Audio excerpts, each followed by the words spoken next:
नमस्कार आदाब दोस्तों, मेरा नाम शहजाद अहमद है और आप देख रहे हैं learn with Shahzad YouTube channel. तो कैसे हैं आप लोग? उम्मीद करता हूं आप लोग बहुत अच्छे होंगे और आपकी तैयारी भी बहुत अच्छी चल रही होगी। तो देखिए, आज से मैं 10 क्वेश्चन आपको जीके कराया करूंगा। आपको पता है हर एग्ज़ाम में जीके आता रहता है और इसकी सहायता से हम 10 क्वेश्चन की सहायता से अपने जीके को और मजबूत करेंगे। तो चलिए, आज पहला वीडियो है और अगर आपको पसंद आए तो लाइक और शेयर करिएगा और चैनल को सब्सक्राइब ज़रूर करिएगा। चलिए शुरू करते हैं। तो पहला हमारा क्वेश्चन है, पानीपत का प्रथम युद्ध कब हुआ था? पानीपत का प्रथम युद्ध कब हुआ था? तो देखिए, 1527 में हुआ था कि 1526 में कि 1528 में कि 1529 में? आप बताइए पानीपत का प्रथम युद्ध कब हुआ था? तो देखिए, पानीपत का प्रथम युद्ध जानने से पहले बाबर के बारे में जानिए। देखिए, बाबर का जन्म याद रखिएगा 1483 में हुआ था। कब हुआ था? बाबर का जन्म 1483। और बाबर ने भारत में 1519 से 1526 तक 5-6 बार आक्रमण किया था भारत पे। 5-6 बार भारत पे आक्रमण किया, जिसमें वह 1526 में सफल हो पाया था। कौन सा सफल हो पाया? 1526 में। 1526 में सफल हुआ। कौन सा आक्रमण था? यही पानीपत का युद्ध था उसका, इसमें सफल हो पाया। तो याद रखिए, पानीपत का प्रथम युद्ध कब हुआ था? 1526 ईस्वी में। आपका ऑप्शन क्या सही होगा? बी वाला सही होगा। पानीपत का प्रथम युद्ध कब हुआ था? 1526। किसके किसके बीच? एक तो बाबर ही होगा, और उस समय लोदी वंश का शासन था, यानी दिल्ली की गद्दी पे कौन राज करे थे? लोदी। और उनका लास्ट राजा था इब्राहिम लोदी।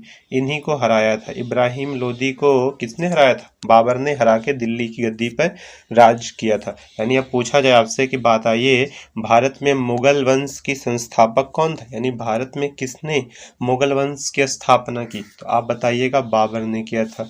और किसको हरा करके? इब्राहिम लोदी को। और ये लोदी वंश का अंतिम शासक था। तो आपका आंसर क्या हो जाएगा? 1526 ईस्वी में।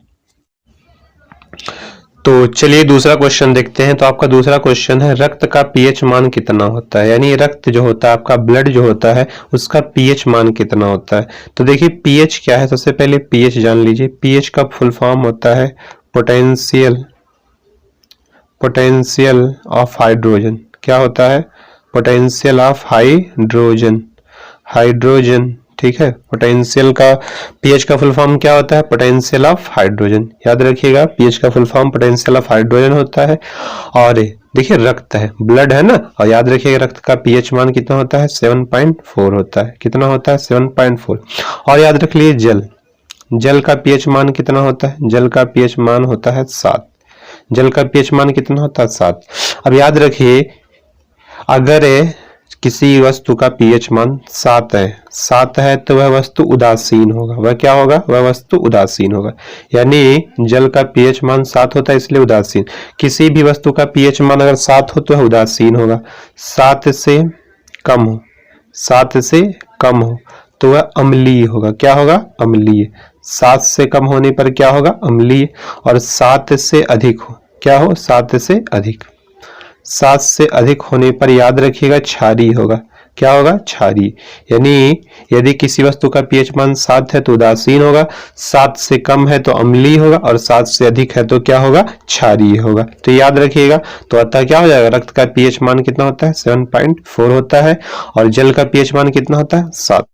तो चलिए तीसरा क्वेश्चन देखते हैं। ग्रांड ट्रंक रोड का निर्माण किसने करवाया था? ग्रांड ट्रंक रोड का निर्माण किसने करवाया था? देखिए, शेरशाह सूरी ने करवाया था कि अकबर ने कि हुमायूं ने कि शाहजहां ने? तो आपको पता है किसने करवाया था? शेरशाह सूरी ने करवाया था। अब देखिए, शेरशाह सूरी, आपको पता है इनका बचपन का नाम क्या था? फरीद था। इनके बचपन का नाम क्या था? फरीद। और इनका जन्म बिहार में हुआ था। कहाँ हुआ था? बिहार में इनका जन्म हुआ था। अब देखिए, जब भारत में हुमायूं शासन कर रहा था, कौन? दिल्ली की गद्दी पे हुमायूं था, तभी ये बिहार में थे। और ये क्या करते हैं? धीरे धीरे एक सैनिक बन करके, अपनी सेना बना करके हुमायूं से आक्रमण करने के लिए पहुंच जाते हैं। और याद रखिए, 1539 ईस्वी में शेरशाह सूरी चौसा के युद्ध में, किस युद्ध में? चौसा के युद्ध में शेरशाह सूरी और हुमायूं, कौन? शेरशाह सूरी और हुमायूं दोनों के बीच युद्ध होता है। कौन सा युद्ध? चौसा का युद्ध। याद रखिएगा कौन सा युद्ध होता है? चौसा का युद्ध। शेरशाह सूरी और हुमायूं के बीच होता है चौसा का युद्ध 1549 ईस्वी में। और इस युद्ध में हुमायूं हार जाते हैं। इस युद्ध में हुमायूं क्या होते हैं? हार जाते हैं। ठीक है। और याद रखिए इसके बाद 1540 में हुमायूं फिर से लड़ते हैं बिलग्राम का युद्ध। किससे? शेरशाह सूरी से, ताकि अपना राज्य वापस ले सके। तो ये हार जाते हैं फिर भी, और ये जंगलों में भटकने लगते हैं हुमायूं। कौन? हुमायूं जंगलों में भटकने लगते हैं। उसके बाद दिल्ली में किसका शासन हो जाता है? सूरी वंश का, यानी शेरशाह सूरी का। और एक नए साम्राज्य की स्थापना करते हैं, सूर वंश की स्थापना। किस वंश की? सूर वंश की। याद रखिए सूर वंश की स्थापना किसने की थी? शेरशाह सूरी ने। और उस समय मुगल वंश का सफाया हो जाता है क्योंकि हुमायूं हार जाते हैं। ठीक है। और याद रखिएगा इनकी मृत्यु कब हुई थी? तो इनकी मृत्यु यानी शेरशाह सूरी की मृत्यु 1545 ईस्वी में कलिंजर में हुई थी। कहाँ हुई थी? कलिंजर में। ये युद्ध लड़ रहे थे और वहीं पे इनकी मृत्यु हो जाती है कलिंजर में। याद रखिएगा 1545 में शेरशाह सूरी की मृत्यु हुई थी और इन्होंने ही ग्रांड ट्रंक रोड का निर्माण करवाया था। तो इसका आंसर क्या हो जाएगा? शेरशाह सूरी। तो चलिए नेक्स्ट क्वेश्चन देखते हैं। हमारा नेक्स्ट क्वेश्चन है रजिया सुल्ताना किसकी बेटी थी? यानी जो रजिया सुल्तान थी किसकी बेटी थी?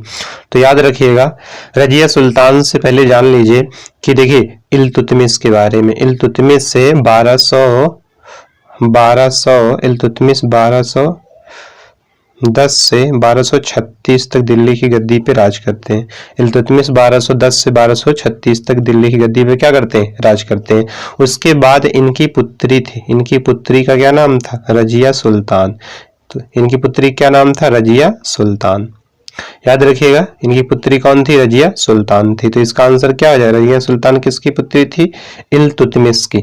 अब याद रखिए रजिया सुल्तान कब से कब तक? तो 1236 में इनके पिता की मौत हो जाती है। तो 1236 से 1240 तक कितना? 4 साल तक 1236 से 1240 तक दिल्ली की गद्दी पर राज करती है। और याद रखिए ये पहली मुस्लिम महिला थी जो दिल्ली की गद्दी पर बैठी थी। कौन? रजिया सुल्ताना। दिल्ली की गद्दी पर बैठने वाली पहली मुस्लिम शासिका कौन थी? रजिया सुल्ताना। और ये किसकी बेटी थी? इल्तुतमिश की बेटी थी। ठीक है, याद रखिएगा।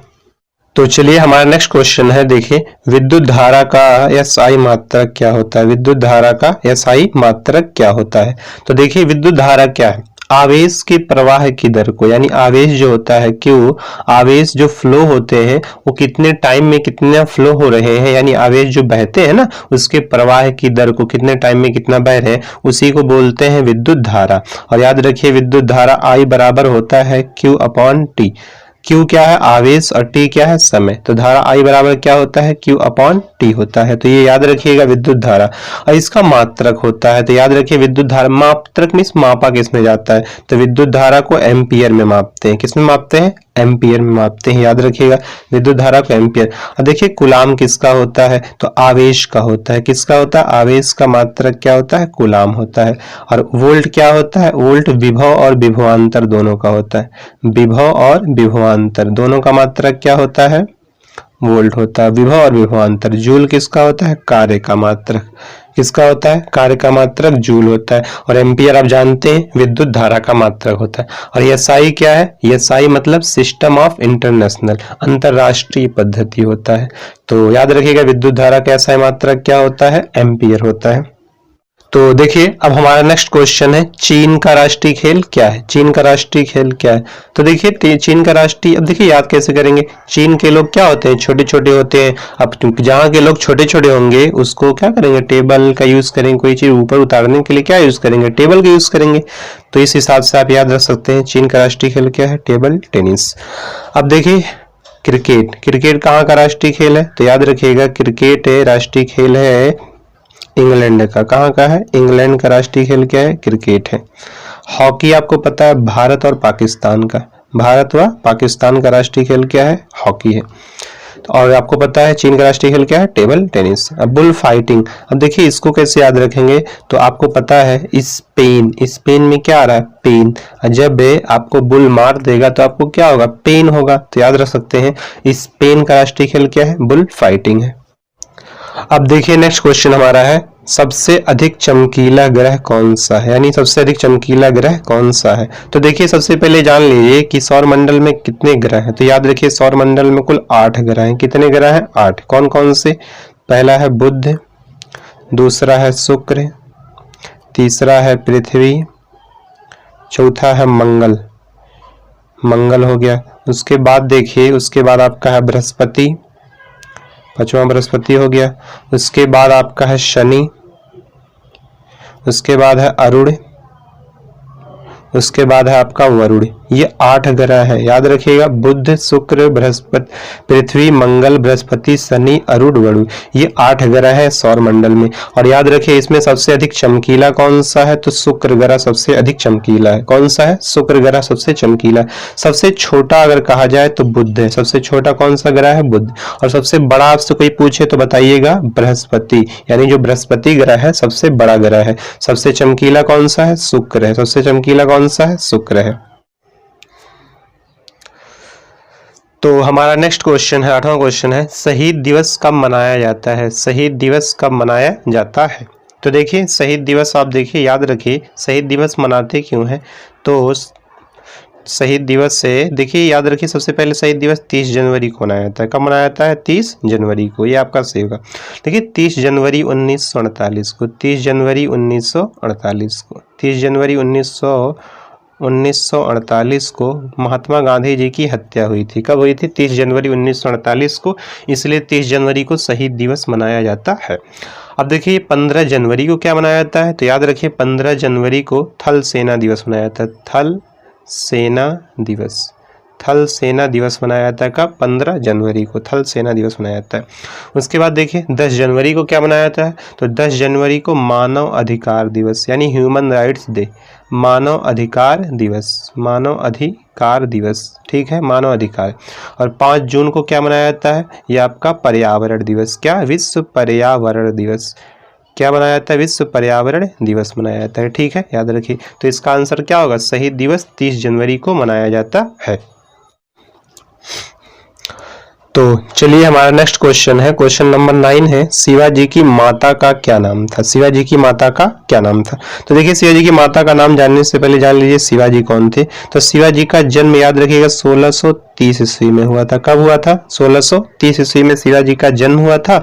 और शिवाजी की माता का नाम था जीजाबाई। क्या था? शिवाजी की माता का नाम था जीजाबाई। और इनके पिताजी का नाम याद रखिए शाहजी भोसले।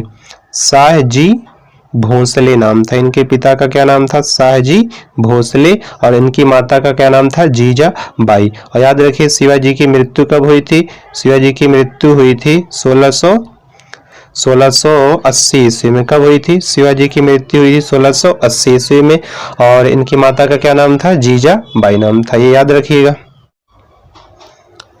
तो चलिए आज का हमारा लास्ट क्वेश्चन है, 10वां क्वेश्चन है, नोबेल पुरस्कार की शुरुआत कब की गई? नोबेल पुरस्कार की शुरुआत की गई, कब की गई? तो याद रखिए नोबेल पुरस्कार की शुरुआत किसने की थी? तो नोबेल पुरस्कार की शुरुआत याद रखिएगा डायनामाइट के आविष्कारक। कौन? डायनामाइट के आविष्कारक। डायनामाइट के आविष्कारक कौन थे? आपको पता है, अल्फ्रेड नोबेल। क्या कौन थे? Alfred Nobel. उन्होंने डायनामाइट के आविष्कारक अल्फ्रेड नोबेल थे। इन्होंने ही शुरुआत की थी किसकी? नोबेल पुरस्कार की। और कब की थी? 1901 ईस्वी में। कब की थी? 1901 ईस्वी में। और इसमें दिया कितना जाता है? 7 करोड़ 22 लाख दिया जाता है। कितना दिया था? 7 करोड़ 22 लाख इंडियन रूपी में दिया जाता है। 7 करोड़ 22 लाख, वैसे 10 मिलियन डॉलर दिया जाता है। कितना? 10 मिलियन डॉलर अमेरिकी रुपया में। और लेकिन इंडियन में 7 करोड़ 22 लाख।